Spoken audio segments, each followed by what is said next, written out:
Hi மக்களே, welcome to Lalitha kitchen. வீடே மணக்கிற மாதிரி இன்றைக்கி ஒரு கொத்தமல்லி ரசம் வைக்கலாமா? வாங்க எப்படி பண்ணலான்னு பார்க்கலாம்.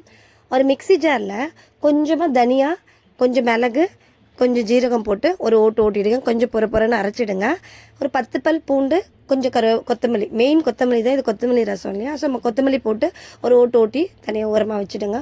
ஒரு பாத்திரத்தில் எண்ணெய் ஊற்றிட்டு கடுகு, வெந்தயம், காஞ்ச மிளகாய் போட்டு பச்சை வாசனை போனதுக்கப்புறமா நம்ம இடித்து வச்சுருக்க இந்த மிளகு ஜீரகத்தெல்லாம் போட்டு வதக்கிட்டு அதுக்கு தேவைக்கேற்ற கொஞ்சமாக கருவேப்பிலை போட்டுட்டு வதக்கி விட்டுடுங்க. அது பச்சை வாசனை போகிற அளவுக்கு வதக்கிடுங்க. நான் 2 நல்லா பழுத்த தக்காளி கரைச்சி வச்சுருக்கேன். ஸோ தக்காளி போட்டு நல்லா தக்காளியோட வாசனை போகிற அளவுக்கு நல்லா வதக்கிடுங்க.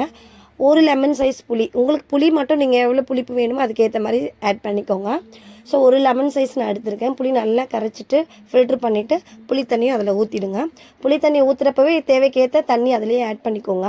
ஸோ நெக்ஸ்ட் வந்து நம்ம பெருங்காயப்பொடி, மஞ்சப்பொடி, உப்பு போட்டு சரி பார்த்துக்கோங்க, லெவல் பார்த்துக்கோங்க, எவ்வளோ தண்ணி உப்பெல்லாம் பார்த்துட்டு ஒரு லைட்டாக கொதி வந்ததுமே கொத்தமல்லி தழை போட்டு இறக்கிட்டிங்கன்னா வாசனையான டேஸ்டான ரசம் 5 நிமிஷத்தில் ரெடி. நன்றி, வணக்கம் மக்களே.